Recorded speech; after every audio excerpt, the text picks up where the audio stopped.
All right, guys, on to the next group of my Criterions that I picked up in the last Barnes & Noble sale and a little bit earlier, too. Well, only with a couple. Most of these are Barnes & Noble Criterions. So let me get to...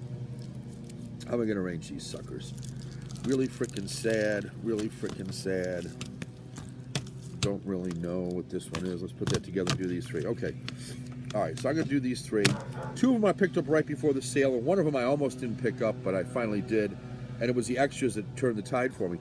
First of all, I picked this one up at a trade, and I apologize for not remembering the gentleman's name. He was supposed to do a video. It was going to be his first video showing the trade we did. I traded him Bean John Malkovich, and he traded me this one. This one was high on my list. I wanted it the last time at the Barnes & Noble not the Barnes & Noble, the Criterion flash sale that was sold out before I could get it. So I managed to pick it up from him in a trade. Donald Sutherland, Julie Christie, they played a married couple who were on an extended trip to Venice following the death of their child who drowns. Very sad start to the movie. And Donald Sutherland kind of has like a precognition or whatever you want to call it that something's happening. She dashes out of the house for no apparent reason, just at the moment she falls into the water, unable to save her.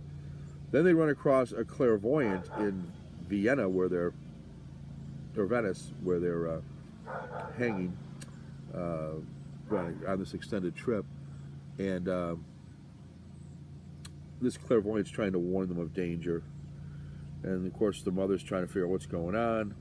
Donald Sutherland thinks he sees his daughter. He sees this red coat that she was wearing, and he sees a child in the distance, and he sees that a few different times.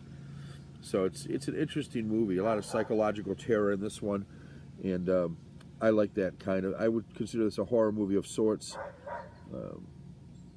And oh, by the way, I'm going to be doing a part 2, probably today, on what's wrong with modern horror movies. I did see Aaron Pinn's response and his better half, who made some really good points. I'm going to clarify a couple things from what I said, and then add a couple more. So this could be an ongoing discussion, perhaps. I don't know. We shall see what we shall see. Anyway, Don't Look Now.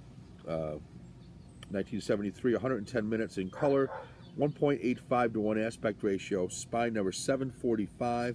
And this one's got this map deal going on that I mentioned in my last video. In this one, it almost makes sense to have a map because we're all over Venice, you know, in gondolas and stuff. So here you've got this. This almost makes sense in a way. And you've got, it could make for an interesting poster, I suppose. And then on here you've got the everything you need to know about it. It's called Scene Red here. Everything you need to want to know about it here on this side. So I don't know. Like I say, it's map-like. I don't really get it, but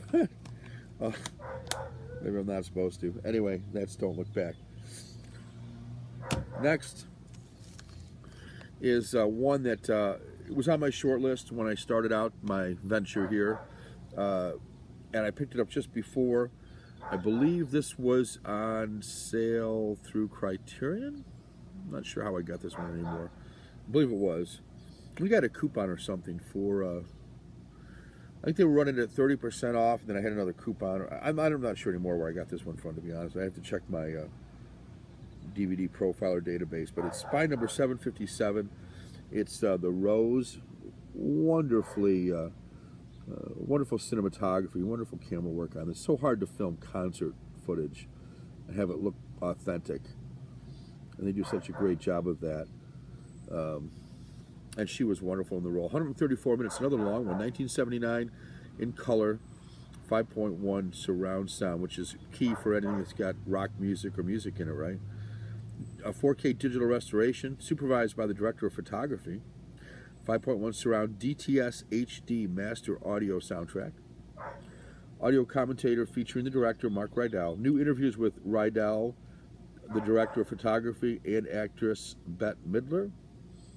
Then archival interviews with Midler and Rydell with on-set footage, and an essay by film critic Paula Mazia. So that is the Rose, and there's the back. It's sort of loosely, it's a sort of a loose Janis Joplin type of situation where she's, you know, pills and booze and troubled life off the stage. She's got a great voice, and I think she pulls it off here. I think Bette Midler pulls it off as a rock star. You wouldn't necessarily think of her as a rock star normally, but she does a nice job. Another one of these booklet deals here on this one. Like a map, folds out again. You know, not a big fan of this one, although I like it better than some of the other ones. This one folds this way, less like a map, I guess. This is more the pamphlet style. Long essay here, and then you've got some pictures on the back from the movie itself. Yeah, I like the movie. I remember watching this years ago and really liking it. I've seen it probably, I think this was sometime in the 80s or early 90s. I don't remember exactly when I first saw it. Really liked it though, and so I was glad to have this on Criterion. It's one of those movies I can watch almost any time. So that's The Rose. And then the one that I almost didn't get, and the only reason I got this one really was because of the extras, quite frankly. And you know, for 20 bucks, I'm not going to quibble for 20 bucks. It's a classic movie. It certainly is one that I've heard a lot about, and I'm talking about Fellini's Satyricon. I picked up La Dolce Vita, another classic Fellini movie, and I love Fellini movies, by the way. Amarcord is a wonderful movie about his semi-reminiscences of childhood. I say that because it's really not supposed to be based on his life story, just on he remembers people that were like that.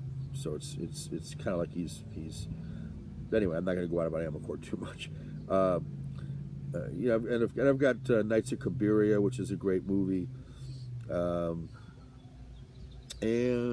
there's another one that escapes me right now. What is that one called? Oh my goodness, isn't that terrible?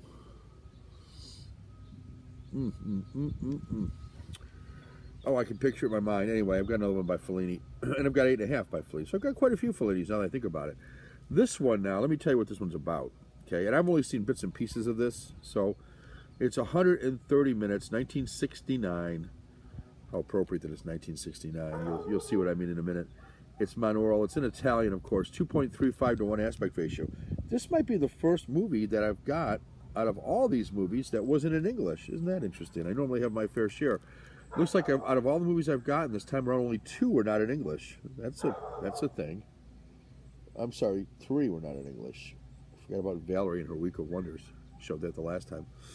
And I'll show one more the next time, and then I'll wrap it all up with a together haul. Assuming I don't get any more, which I don't know. So Federico Fellini's career achieved new levels of eccentricity, and brilliance with this remarkable, controversial, extremely loose adaptation of Petronius's classical Roman satire, written during the reign of Nero. An episodic barrage of sexual licentiousness, godless violence, and eye-catching grotesquerie. Who knew grotesquerie was a word? Fellini's Satyricon follows the exploits of 2 pansexual young men. The handsome scholar Encolpius, something like that, and his vulgar, insatiably lusty friend Ascritus. I think that's right. Ascritus. As they move through a landscape of free-form pagan excess, creating apparent chaos with exquisite control, Fellini constructs a weird old world that feels like science fiction. I wish that dog would shut the fuck up. The extras on this thing, though, are phenomenal. Of course, it's this is spine number 747. You've got a 4K digital restoration supervised by the director of photography. You've got audio commentary featuring an adaptation of Eileen Lanwetz Hughes' memoir on the set of Fellini's Satyricon. You've got a behind-the-scenes diary. Then you've got Ciao, Federico, Gideon Bachmann's hour-long documentary shot on the set of Fellini Satyricon, archival interviews with director Federico Fellini, new interview with Rotuno, whoever he is, new documentary about Fellini's adaptation of Petronius' work featuring interviews with classicists Luca Canali, a consultant on the film, and Joanna Paul.